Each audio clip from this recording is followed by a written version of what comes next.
მოგესალმებით, საქმის კურსი პირდაპირ ეთერში იწყებს მუშაობას. მე ნუცა შუბაშვილი ვარ და ეკონომიკისა და ბიზნესის სიახლეების შესახებ გიყვებით. ორგზის ექს-პრემიერმა ირაკლი ღარიბაშვილმა აღკვეთის ღონისძიების სახით შეფარდებული 1 მილიონი ლარის გირაო საცხოვრებელი სახლით უზრუნველყო. მოსაშვილის ქუჩაზე მდებარე ბინას და მანსარდას ყადაღა 10 ნოემბერს დაედო. კერძოდ დაყადაღებულია 160 კვადრატული მეტრი ბინა, 38 კვადრატული მეტრი დამხმარე ფართი და 159 კვადრატული მეტრი მანსარდა. თბილისის საქალაქო სასამართლომ ირაკლი ღარიბაშვილს გირაოს სახით 1 მილიონი ლარი 24 ოქტომბერს შეუფარდა, მას აეკრძალა ქვეყნის დატოვება და ჩამოერთვა პასპორტი. პროკურატურამ განსაკუთრებით დიდი ოდენობით უკანონო შემოსავლის ლეგალიზაციის ფაქტზე ირაკლი ღარიბაშვილს ბრალდება 24 ოქტომბერს წარუდგინა, მას 9-დან 12 წლამდე თავისუფლების აღკვეთა ემუქრება. ბრალდებულმა წარდგენილ ბრალდებაში თავის სრულაცნო დამნაშავედ განაცხადა მაშინ გენერალურმა პროკურორმა. ბრალდებაში ნათქვამია, რომ თანამდებობაზე ყოფნის პერიოდში ირაკლი ღარიბაშვილი ფარულად და შენიღბულად აქტიურად ახორციელებდა სხვადასხვა ტიპის ბიზნეს საქმიანობას და იღებდა განსაკუთრებით დიდი ოდენობით არალეგალური წარმომავლობის შემოსავლებს. უკანონო შემოსავლების ლეგალიზაციის მიზნით კი დეკლარაციებში უთითებდა ყალბმონაცემებს, რომ თითქოს ოჯახის წევრისგან ყოველწლიურად საჩუქრად იღებდა დიდი ოდენობით თანხებს. აღსანიშნავია, რომ მისი სახლის ჩხრეკის დროს 6,5 მილიონი დოლარი ნაღდი ფულის სახით ამოიღეს.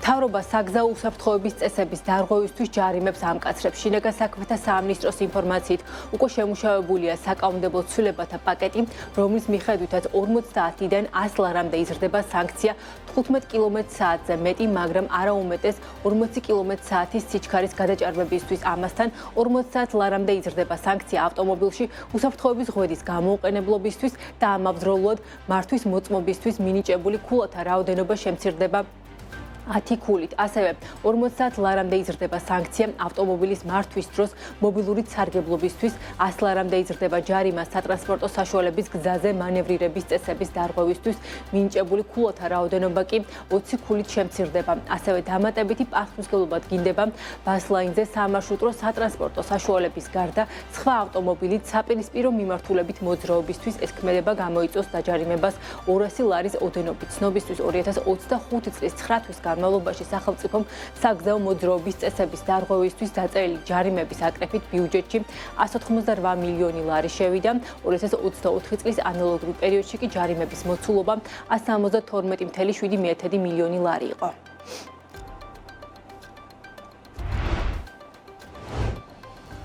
2024 წელს საქართველოს ეკონომიკა 9,7%-ით გაიზარდა. საქმეთმა გასული წლის მთლიანი შიდა პროდუქტის დაზუსტებული მაჩვენებლები გამოაქვეყნა და მაჩვენებელი 0,3% პუნქტით ზრდის მიმართულებით დააკორექტირა.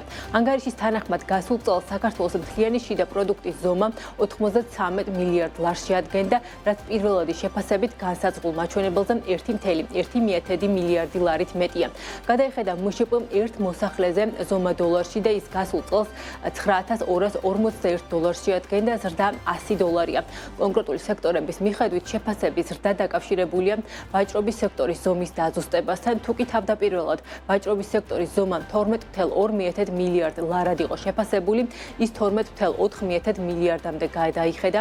ასევე დამამუშავებელი მრეწველობის სექტორის ზომა 7,46 მილიარდი ლარიდან 7,84 მილიარდ ლარამდე გადაიხედა. 2024 წელს საქართველოს ეკონომიკაში ყველაზე დიდი წილი ვაჭრობის სექტორს ჰქონდა, მეორე ადგილზეა უძრავი ქონებით ოპერაციები, მესამეზე კი დამამუშავებელი მრეწველობა.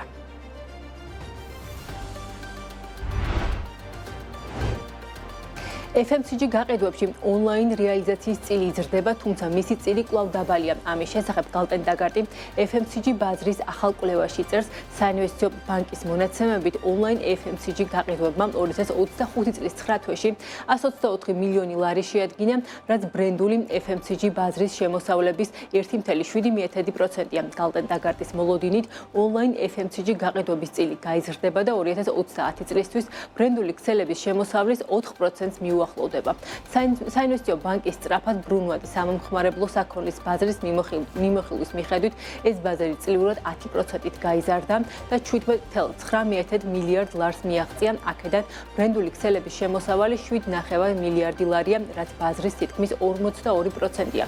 გალტენაგარდის თანახმად სექტორში ზრდა ძირითადად რეგიონებში ექსპანსიას უკავშირდება. კომპანიებს შორის 29.1%-იანი საბაზრო წილით პირველ ადგილს დეილი ჯგუფი იკავებს, მეორე პოზიციაზეა 18.1%-ით ორი ნაბიჯი, ხოლო მესამე პოზიციაზე ნიკორა 16.3%-იანი წილით.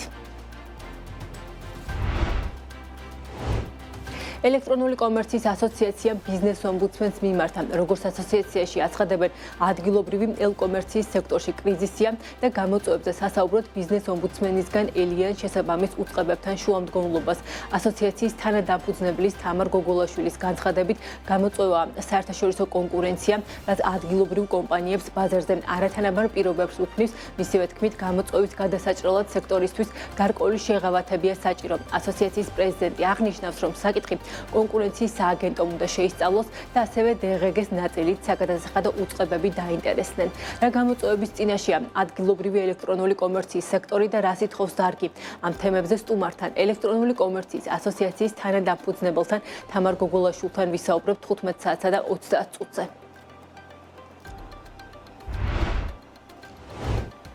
ეკონომიკისა და მდგრადი განვითარების მინისტრმა მარიამ ქრუიშულმა აზერბაიჯანის ენერგეტიკის მინისტრთან ფარვიზ შაჰბაზოვთან საქართველოსა და აზერბაიჯანს შორის ენერგეტიკულ სფეროში თანამშრომლობის საკითხები განიხილა. ეკონომიკის სამინისტროს ინფორმაციით, აზერბაიჯანული დელეგაცია საქართველოს მწვანე ენერგეტიკული კაბელის მინისტერიალის ფარგლებში სამუშაო ვიზიტით თბილისში სტუმრობს.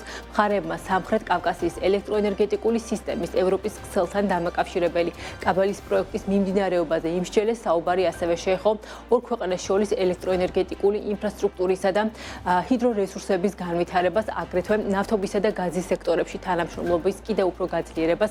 აღინიშნა, რომ საქართველოს ენერგეტიკული შესაძლებლობების საშუალებას იძლევა გაფართოვდეს თანამშრომლობა როგორც ჰიდროპროექტების განხორციელების, ასევე მზისა, ქარის და სხვა არატრადიციული განახლებადი ენერგიების სფეროებში.